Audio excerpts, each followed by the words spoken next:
This is Laurence Mitchell, continuing with my interview with Rasheed about equality in the workplace for disabled people like perhaps me, people with autism, which can be quite stressful at times.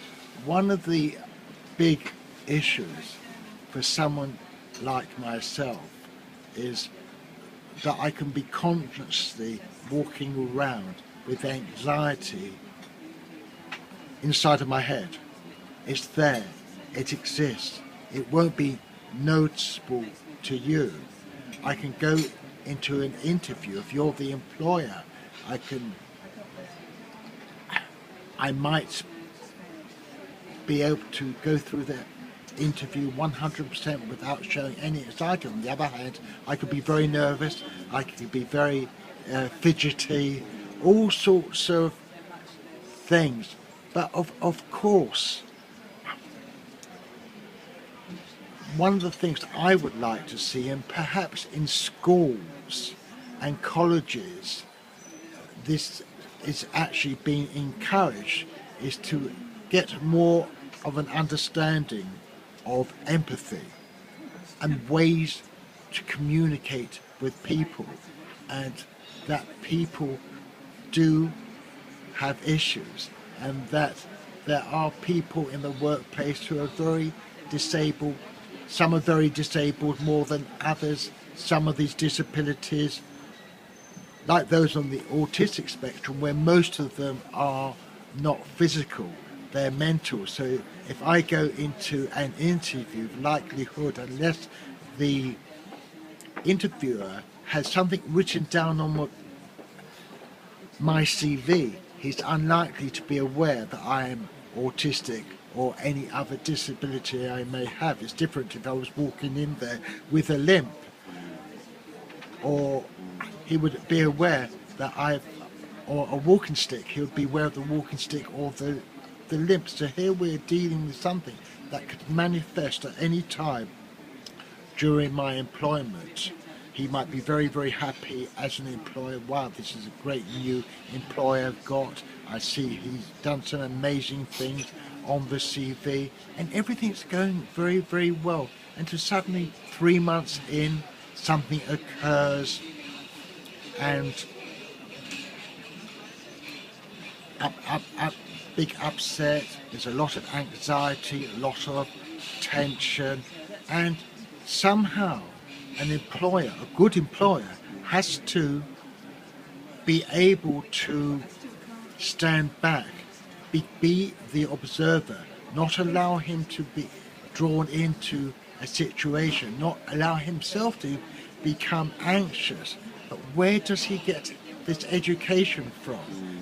Yeah, it's all very, very well that you might have this, maybe this is a subject in schools and colleges today, but you know, if he's an adult and he's got his learning a long time ago, and yes, perhaps he's very, very aware, he's very intuitive, he knows about disability, he is compassionate, he does his best to be empathetic, but where he still make mistakes and errors which could lead him into a contentious situation, would he come to you to learn how to be able to offer disabled people more support? Well, I think you raised so many beautiful points in there, and I think the first one is this thing about education. I would love to see more education around the human condition and around sameness and difference, because I often, my approach, I often look at it from, first of all, when we're babies. I often like to take people on that route of from when you're a baby through to your adulthood to realise how your lens of the world is developed. And usually when we're very, very young, we just accept others just as they are, because we haven't been labelled that this person's this person this colour, this person's got this ability, this person's got this disability, or what have you.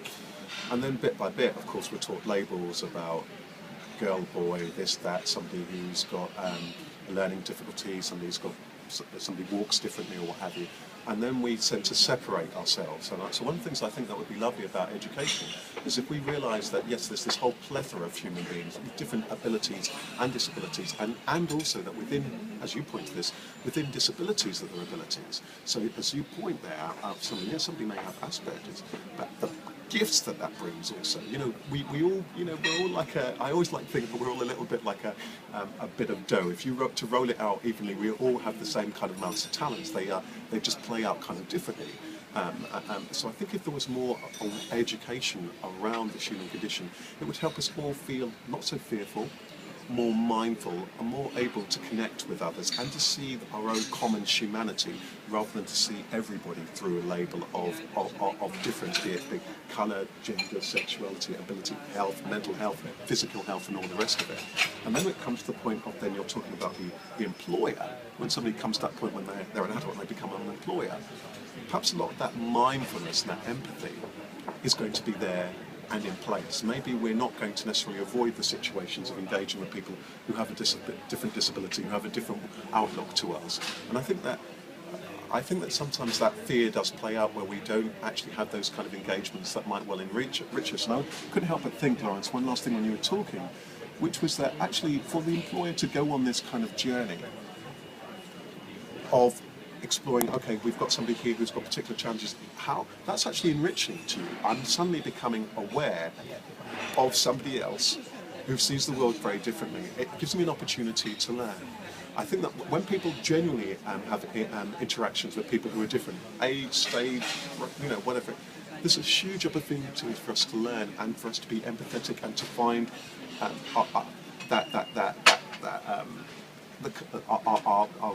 unity in that particular space. So I think there's a lot of opportunity here. We often see it purely for a problematic lens, and it needn't be at all.